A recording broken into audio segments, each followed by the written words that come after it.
Hey, Barry here. I'm going to talk today a little bit about gourds, frequently asked questions. I get a lot of people asking me about gourds, which one's better, which one sounds better, which one plays better, all kinds of different things. So I'm going to try to answer a few of these questions. I use basically two styles of gourds. This is a kettle gourd. It's about this particular one is about the size of a bowling ball. In the neighborhood, you've usually 9.5 to 11 inches in diameter. That's typically what I use. Then I have a Canteen Gourd, and this particular is just as the name implies. It's a lot flatter. Same diameter usually, maybe a little bit less. Just depends on what the guy that grows these things sends me. This one, in fact, still has the dirt on it and so forth. I clean them up, scrub them, and then I cut the tops of them off. This is a gourd that's been cut off, and you end up with about 3.5, 4 inches maybe. So it's a nice flat gourd. This is a Canteen Gourd, or this is a Kettle Gourd that was cut off, and it'll be anywhere between 4.5 to 6 inches deep.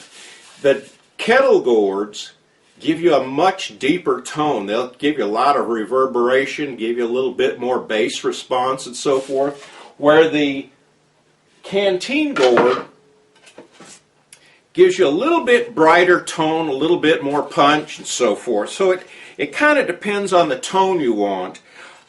When I open these gourds up and cut the lids off, I have no idea how thick they're going to be, and they vary somewhat. This particular one is probably a good 3/8 of an inch thick. I've got some little ukulele gourds here. This is a Canteen uke, about 8 inches. It's a little bit thinner, maybe 3/16 of an inch.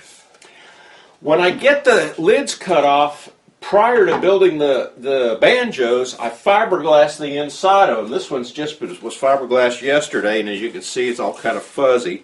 The fiberglassing does a couple of things.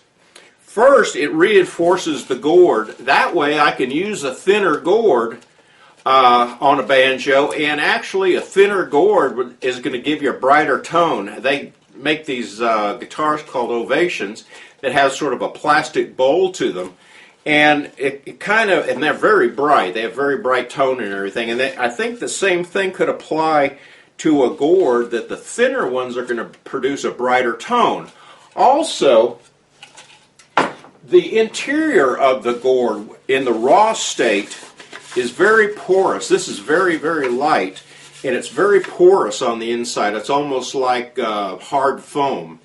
And so what the fiberglassing does is it seals the pores and everything, which gives you a little better acoustics. Thus you have a little bit better sound for the banjo.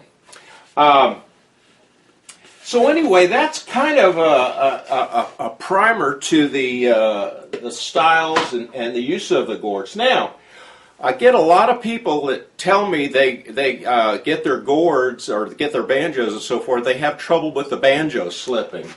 I have one of my banjos here, and one of the things that I do is I put a pin underneath, and I don't know if you can see this.